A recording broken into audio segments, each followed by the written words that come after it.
Hello friends, అందరికీ నమస్కారము. Friends, తెలంగాణలో ఎవరైతే ఇందిరమ్మ ఇళ్ళకు అప్లై చేసుకొని L1, L2, L3 లిస్ట్లో ఉన్నారో అటువంటి వారు స్టేటస్ని చెక్ చేసుకున్నప్పుడు వారికి ఒక కొత్త స్టేటస్ కూడా కనిపిస్తూ ఉందండి. ఆ స్టేటస్ ఏమిటి అంటే application is closed with the reason of immigration not traced అని చెప్పేసి చూపిస్తుందన్నమాట. అసలు అప్లికేషన్ ఎందుకు క్లోజ్ అయింది ఏంటి అనేదంతా కూడా డీటెయిల్గా చెప్తాను, జాగ్రత్తగా వినండి. ఫ్రెండ్స్, ఎవరైతే తెలంగాణలో కానివ్వండి లేదంటే గ్రేటర్ హైదరాబాద్లో కానివ్వండి ఇందిరమ్మ ఇళ్ళకు అప్లై చేస్తున్నారు అటువంటి వారిలో కొంతమందికి మాత్రమే ఇలా అప్లికేషన్ ఈజ్ క్లోజ్ అని చెప్పేసి చూపిస్తుందండి. అప్లికేషన్ క్లోజ్ చేశారనమాట. అప్లికేషన్ క్లోజ్ చేశారంటే మళ్ళీ దాన్ని ఓపెన్ చేయించుకోవడం చాలా కష్టం అనమాట. తప్పకుండా గుర్తుపెట్టుకోండి. ఎందుకంటే వన్స్ ఒక్కసారి మీ యొక్క అప్లికేషన్ అనేది క్లోజ్ చేశారంటే దాన్ని మళ్ళీ రీఓపెన్ చేయాలంటే కొంచెం కష్టపడాలండి. అంటే ఎవరైతే జిహెచ్ఎంసీ మున్సిపల్ కమిషనర్ ఉన్నారో అటువంటి వారి దగ్గరికి వెళ్ళి మీ యొక్క అప్లికేషన్ మళ్ళీ రీఓపెన్ చేయించుకోవచ్చు అనమాట. ఫ్రెండ్స్, చాలా మంది ప్రూఫ్స్ అడుగుతూ ఉన్నారు కదా. సో ఇక్కడ నేను చూపిస్తూ ఉన్నాను చూడండి. ఇది మా ఇంటికి దగ్గరలో ఉండే ఒకరి యొక్క అప్లికేషన్ అనమాట. సో వారికి స్టేటస్ ఇలా చూపిస్తూ ఉందన్నమాట. స్టేటస్లో ఏం చూపిస్తూ ఉంది అంటే your application is closed with the reason of immigration not traced అని చెప్పేసి చూపిస్తుందండి. ఇలా కనుక మీ యొక్క అప్లికేషన్ స్టేటస్లో కనిపిస్తూ ఉంటే మీ యొక్క అప్లికేషన్ని ఎవరైతే మున్సిపాలిటీ వాళ్ళు కానివ్వండి, జిహెచ్ఎంసీ వాళ్ళు కానివ్వండి, ఇందిరమ్మ ఇళ్ళ అధికారులు కానివ్వండి అటువంటి వాళ్ళు ఉంటారు. అటువంటి వాళ్ళు మీ యొక్క అప్లికేషన్ని క్లోజ్ చేశారని చెప్పేసి అర్థం అనమాట. ఫ్రెండ్స్, కేవలం మా ఇంటికి దగ్గరలో ఉండే ఒక్కరికే కదండి. ఎవరైతే ఇందిరమ్మ ఇళ్ళకి అప్లై చేసుకుని L1, L2, L3 లిస్ట్లో ఉన్నారో అటువంటి వారిలో చాలా మందికి సేమ్ ఇలాగే అప్లికేషన్ క్లోజ్ చేసినట్టుగా చూపిస్తుందండి. ఎవరికైతే స్టేటస్లో ఇలా అప్లికేషన్ క్లోజ్ చేసినట్టుగా చూపిస్తుందో అటువంటి వారు వెంటనే మీకు దగ్గరలో ఉండి మున్సిపల్ కమిషనర్ని కలవండి. అదే మీరు హైదరాబాద్ లాంటి పెద్ద సిటీలో ఉంటున్నట్టయితే వెంటనే జిహెచ్ఎంసీ కమిషనర్ ఎవరైతే ఉంటారో అటువంటి వారిని వెళ్ళి కలవండి. మీరు ఇలా వదిలేసినట్టయితే పని కాదండి. తప్పకుండా వెళ్ళి కలవండి. అసలు పొరపాటు ఎక్కడ వచ్చిందో చెక్ చేసుకోండి.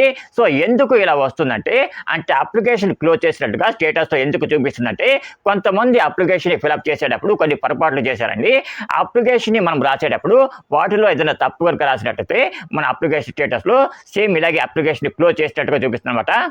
ఫ్రెండ్స్, మీలో ఎవరికైనా సరే ఇందిరమ్మ స్టేటస్లో మీ యొక్క అప్లికేషన్ క్లోజ్ చేసినట్టుగా చూపిస్తూ ఉంటే తప్పకుండా కింద కామెంట్ చేయండి. ఎందుకంటే మీ ద్వారా మరికొంతమంది కూడా తెలుసుకోవడానికి అవకాశం ఉంటుందన్నమాట. సో ఫ్రెండ్స్, ఎవరికైతే ఇందిరమ్మ స్టేటస్లో అప్లికేషన్ క్లోజ్ చేసినట్టుగా చూపిస్తుందో అటువంటి వారు వెంటనే వెళ్ళి మీ యొక్క మున్సిపల్ కమిషనర్ని కలవండి. ఫ్రెండ్స్, అప్లికేషన్ క్లోజ్ అవ్వడానికి మరికొన్ని కారణాలు కూడా ఉన్నాయండి. మొదటి కారణం వచ్చేసి ఎవరైతే అప్లికేషన్ ఫిలప్ చేస్తారో అటువంటి వారి అప్లికేషన్లో కొన్ని పొరపాట్లు రాయడం అనమాట.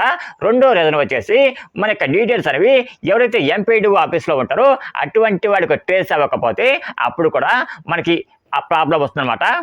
ఫ్రెండ్స్, ఇందిరమ్మ టాపిక్ వచ్చినప్పుడు నేను ఒకటే చెప్తూ ఉంటానండి. ఏం చెప్తూ ఉంటాను అంటే మీరు ఇందిరమ్మ ఇళ్ళకు అప్లై చేసుకునేటప్పుడు మీ యొక్క దరఖాస్తు ఫామ్లో మొత్తం డీటెయిల్స్ అన్నీ కూడా చూసుకొని చక్కగా నీట్గా రాసుకోండి అని చెప్పి చెప్తానండి.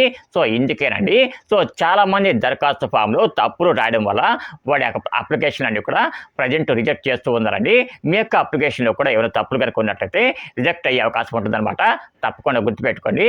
అందుకే ఎవరైతే ఎప్పటికీ కూడా దరఖాస్తు ఫామ్లో కరెక్షన్ చేసుకోలేదు అటువంటి వాళ్ళు వెంటనే వెళ్ళి కరెక్షన్ చేసుకోండి. చాలామంది దరఖాస్తు ఫామ్లో తప్పులు రాయడం వల్ల వాళ్ళ యొక్క అప్లికేషన్ అన్ని కూడా రిజెక్ట్ అయిపోతూ ఉన్నాయన్నమాట. తప్పులు రాస్తే ఏమవుతుంది అంటే మీ యొక్క అప్లికేషన్లో ఉన్న డీటెయిల్స్ మరియు ఆధార్ కార్డులో ఉన్న డీటెయిల్స్ కూడా రెండు మ్యాచ్ అవ్వన్నమాట. ఇలా కనుక మ్యాచ్ అవ్వకపోతే మీ యొక్క అప్లికేషన్ అనేది వాళ్ళు రిజెక్ట్ చేస్తారనమాట. కాబట్టి ఎవరైతే ఇందిరమ్మ ఇళ్ళకు అప్లై చేసుకొని L1, L2, L3 లిస్ట్లో ఉన్నారో అటువంటి వారు తప్పకుండా ఇప్పుడే మీ యొక్క ఇందిరమ్మ స్టేటస్ని చెక్ చేసుకోండి. ఎందుకంటే చాలామందికి స్టేటస్తో ఇలాగ కనిపిస్తూ ఉందండి.